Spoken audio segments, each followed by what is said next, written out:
mund të them që e para ishte dëshira për vizatim. Për muzikë erdhi papritshëm, kur u shpall që hapej kursi.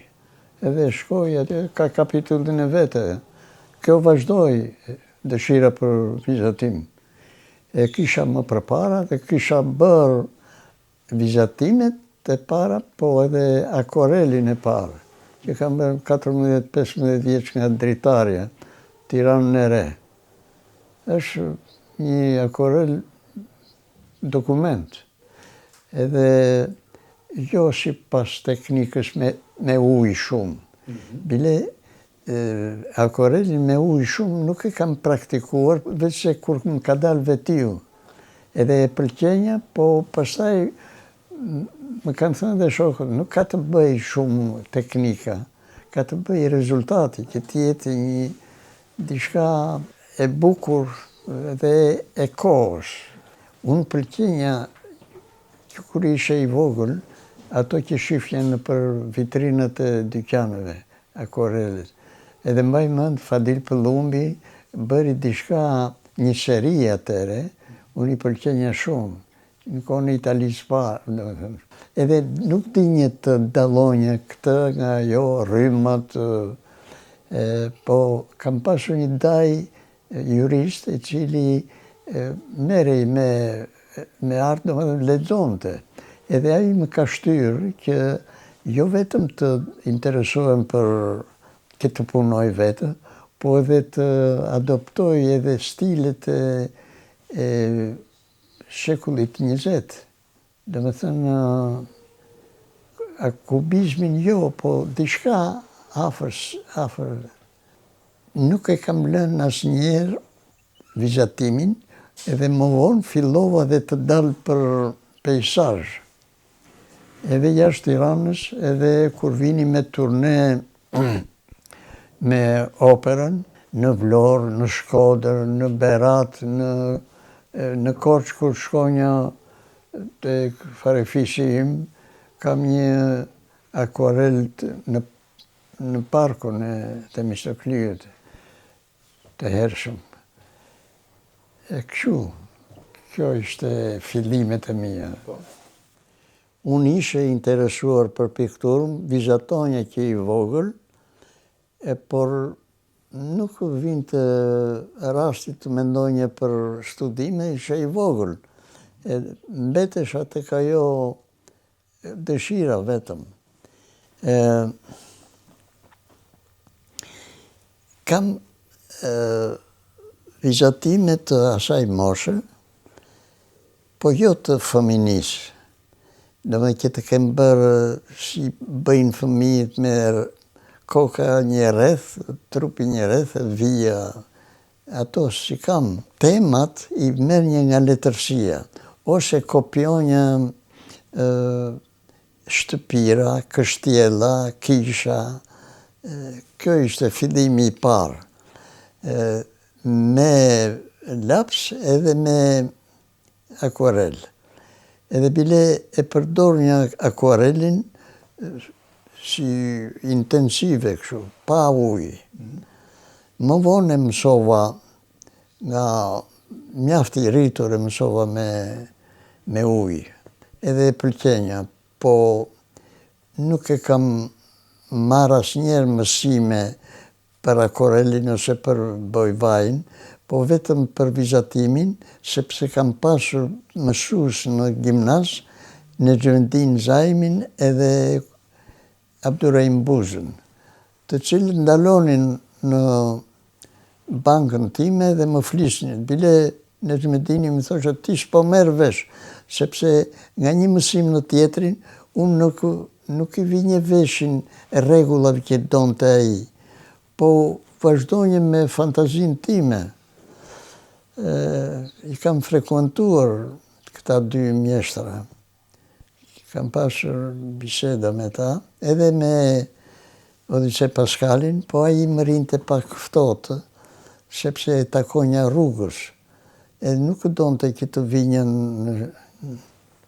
në shtëpi, nuk e di arsyet. Kështu që s'kam marrë mësim prej tij. Unë më pëlqenin çdo gjë që delte në vetrinat e dykjaneve, edhe donja të merrnje tematikën si që kishin ata, Fadil Pëllumbi për shembull, një seri nga qytetet e Shqipërisë që meriton të gjendet edhe të formoj koleksion në galerinë kombëtare. Ose Shadan Toptani, ose Mesareja, Mesareja që i shifje në një të këtu kështu, edhe më interesonte shumë. Edhe dinja që në botën e jashtme kishte piktor të tillë. Ogonjoku pastaj, ka qenë Burim Frymëzimi, revista ruse. Më vonë, Jardin des Arts. Kjo tregon se regjimi komunist erdhi duke u shtrënguar më vonë nga 1960-70, në 50-ën kur unë isha i ri dhe që interesosha, isha i lirë. Derisa edhe më pranonin akuarelet në ekspozitën kombëtare. 1954, 55, 56, edhe më hoqën ato punët e mia në 57-ën, mbasi e vizitoj vigjilin e hapjes me Metsheu. Sepse unë kishe kaluar pak tepër në tematikë, duke bërë edhe gjëra të varfërisë, për shembull. Pazarin e vjetën të trajtuar pak si me copa, ose tek ajo gërmadha mrapa bankës që juve nuk e njihni, edhe që e kam vizatimin, që ishte një familje rome dhe ndishte zjarr në obor. Atë edhe më hoqën. Ajo ka qenë një stacion për mua, sepse më lejoj ose më ndaloj që të merr një pjesë vullnetarisht pastaj. Sepse jo se më mbeti qefi, po e shifnja që unë po distancohesha edhe nuk do më pranonin mua vepra me atë lirin që kisha fituar. Edhe kështu që e zhvillova këtë liri, derisa fillova të gjurmoj dhe në artin modern, me udhëzimet e dajës tim, i cili ishte amatori artit të shekullit 20, edhe më rekomandon të emra të ndryshëm, kubistësh ose afër kubizmit. Ishte një piktor francez që më tregoi dhe po bardhëzi. Domethënë ishte kohë më e prapambetur atëre e propagandimit të artit. Unë vazhdova të punoj në natyrë edhe në për qytetet të ndryshme ku vini me turne me operën. Kam akurele nga Shkodra, Vlora, Korça. Kalimi tek modernizmi u bë në mënyrë figurative gjithmonë. Do me thënë, punon të fantazia, do me thënë që tek surrealizmi, jo të kubizmi, jo të prishja e formës, po të interpretimi i formës, deformimi i tipareve, për të nënvizuar një lloj tipi. Do me thënë, më interesonte portreti i njeriut, anatomia e tij, që ta lexonja në mënyrë krijuese, të pronja tipare të tij për të nxjerrë tipa. Më kanë akuzuar bile që i ke karikatura, po kritik të ndryshëm brenda vendit më kanë thënë jo as pak, ato janë art. Unë undava në lidhje me realizmin socialist, jo në artin në shikimin artistik, po në shikimin tematik edhe të bindjes që kishin piktorët se mos e shkel këtu, se mos e shkel atje. Edhe asistojnë e bile në debatet, edhe merr një pjesë në njerë. Debatet nuk më përjashtohen kështu, po isha si një jashtëm. Edhe kjo më pëlqente që të preokupoheshin piktorët se mos i prish qefin një të deleguari që ishte me prestigj autoriteti, po që ishte inkompetent. Kështu që i preva lidhjet me ta, edhe kryova fillin tim. Edhe besoj që bëra mirë, sepse të qenet i lirë është një favor i madh. Mes një diktature që filloi të shtrëngoj rripat për herë më shumë. Kisha shok piktor, edhe shkonja në për studiot e tyre, kam vajtur në për studiot më tepër se ç'më kanë ardhur. S'më kanë ardhur njëri. Vetëm i njihnin punët e mia nga ekspozitat, mbas 90-s. Ky ishte qëndrimi im ndaj realizmit socialist. Jo artistik, sepse ndër piktorët tanë ka të talente që padrejtisht janë kritikuar. Janë kritikuar pikërisht tek ato efekte që i kishin nxënë nga piktura sovjetike, e cila ishte më e gjerë në interpretim. Ke Dejnekën e të gjitha ata që mbeten vlera. Kështu që kishin të drejtë piktorët dhe jo kritikët e tyre zyrtarë. Unë mbanja pozitën e njeriu që çmon vlerën artistike.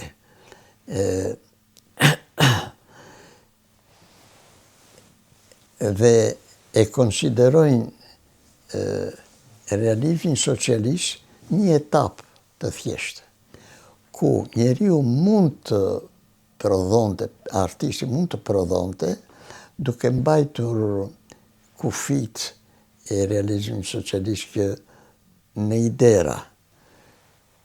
Ishte një realizm socialist mund t'i atriboj ashtu arbitrarisht, është realizm socialist apo është realizm. Kështu që çdo gjë kritike, çdo dramë që është vërtetuar, burgime piktorësh, ka qenë komplet e shtirur vetëm për të përdhosur egon e artistit. Në vend që të jetë i lirë edhe bile diktues, të ishte servil. Këtu ndeshem unë me realizmin socialist.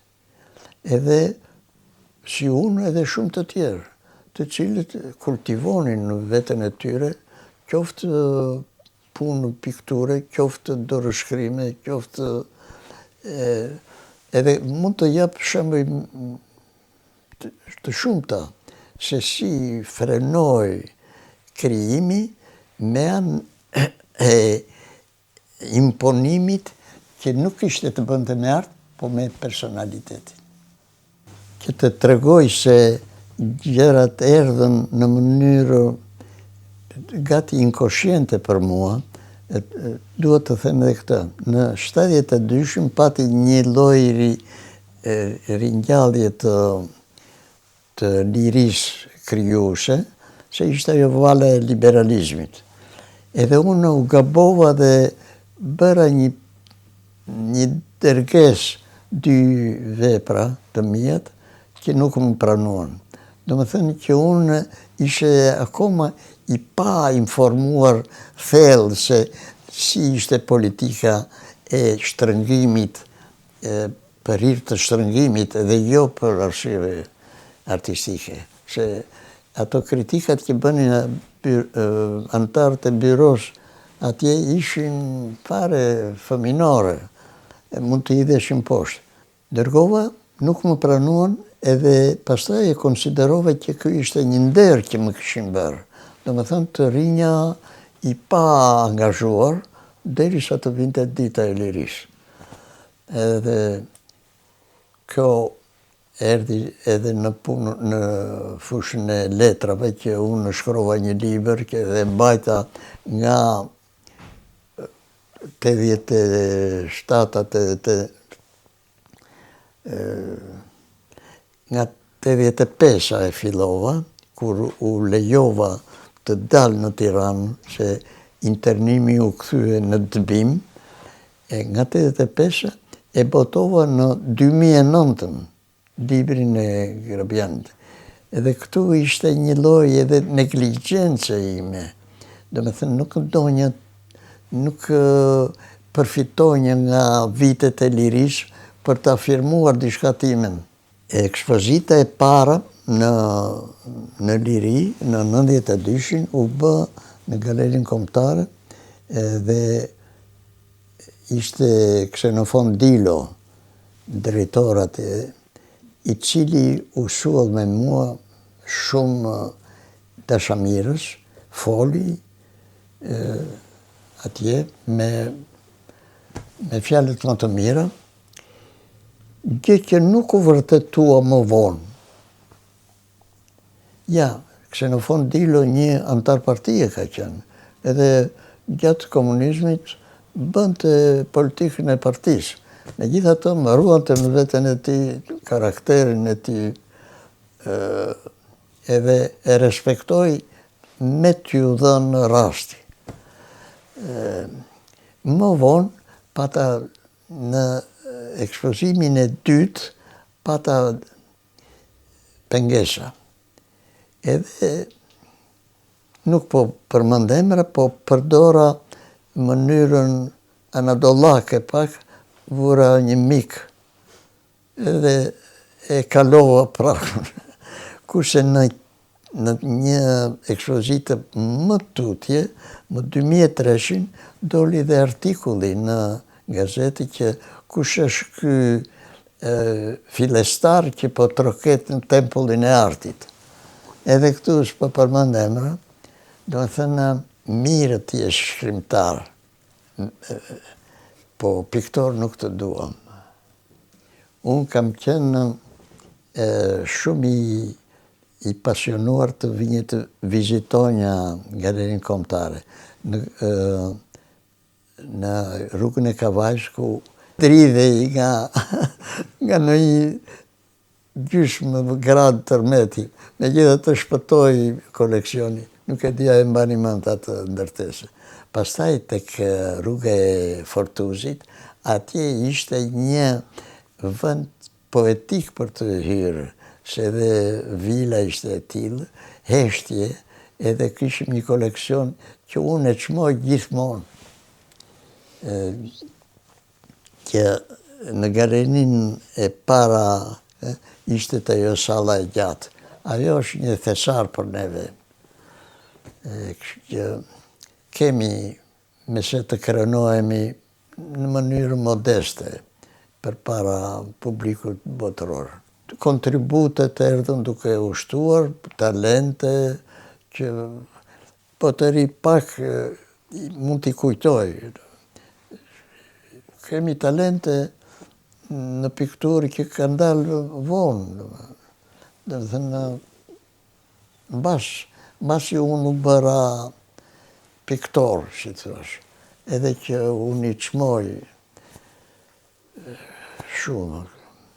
Roli i galerisë është qendror, është i vetmi institucion në Shqipëri që mbledh edhe rrethet, edhe kontributet nga jashtë, edhe artin e huaj, do të thënë, edhe bienalet, edhe e vetëmja gjë që më duket e metë është që nuk ka shtuar koleksionin e vetë, fondin, në kohën që jemi të lirë, që shteti mund të disponoj fonde, nuk ka blerë nga piktorët, që të inkurajojnë të mos i shesin jashtë, të mos ikin jashtë, të keti një lloj organizimi edhe për shkëmbim mendimesh, si që ka pasur në kohën e regjimit komunist. Do me thënë, duhet jemi të drejtët të afirmojmë të mirat që kishte ai sistem, kur i mblidhte piktorët, i mblidhte njerëzit e teatrit, bënte kurse, bënte debate, edhe bile me dashamirësi që ata të përfitonin atë praktikën e pikturimit, shkenca e artit, qoftë në dramaturgi, qoftë në piktur, qoftë në skulptur, mjetet që u jepte, ishte një gjë pozitive atëre, pavarësisht se si i trajtonte më vonë autorët. E kjo më duke se duhet të adoptohet edhe në të ardhmen, në mënyra të reja, dhe propozoj një gjë që të ketë ekipe piktorësh me turne të shpejta në për galeritë e botës, me kontribut se cili, edhe mirë është edhe ky grupi që shkoj në kudo, në pranverë edhe pikturojnë 30-40 piktorë bashkë, i mban në alenim piktorët. Të gjitha janë të nevojshme, ose kanë arsyen pse kanë dalë. Dhe instalimi, fotografia, sidomos, antikonceptual, të jap shkuptimin gjërave. Po nuk i pranoj si protagonist. Ka pasur një priri që të bëhen protagonist duke mënjanuar artin e kavaletit. Edhe ka miq që i përdorin të dyja, edhe kavaletin, edhe instalacionin, edhe merren me interpretime. Po ju them të drejtën që spektatori mesatar, po edhe ai i kualifikuari, për ton të lexoj pranë tablos, të lexoj. Dhe sidomos kur leximet janë të gjata. Edhe më duket mua e pa fryt kjo lloj mënyre. Ka humbur spontanitetin, atë freskinë arti, që ka pas pengesa shumë në gjatë kohës, për shumë të mendojmë ndalesën e impresionistëve që u demonizuan në një farë mënyre. Edhe tashti, duke e ngushtuar artin tek interpretimi, tek gjërat e voglet e hollësit, humbet ajo freskia e artit. Edhe mund ta them me plot gojë që bota postmoderne po ftohet aq shumë sa që ndjell rreziqe. E vetmja gjë që kam nga internimi është kjo, që kam dalë në plener kështu në një kanal, edhe më kanë marrë disa nga ata. Edhe e shoh që ky akuarel tregon se si brenda meje pa punuar është pjekur akuareli. ka qenë më parë ngjyrat, nuancat e këtushme nuk kanë qenë. Edhe prandaj kam hequr dorë nga vlerësimi i akuareleve të mia të mëparshme, kundrejt këtij, edhe i dal në mbrojtje vetëm akuareleve urbane të mia, që janë më ndryshe, domethënë më krijime. Kjo. Numri 2 i kësaj është një akuarel që e kam bërë nga dritarja e shtëpisë time, tek ajo vendi ku ishte lëmi edhe disa baraka. Këto të dyja. Kurse gjithë të tjerat i kam pasur në tavolinë, familja shikonte televizion, bardhëzi, unë poshtë vizatonje, punonja, një numër të madh që shënuan kthesën time drejt artit modern më përdita, me këto kërkesa moderne, si të thosh.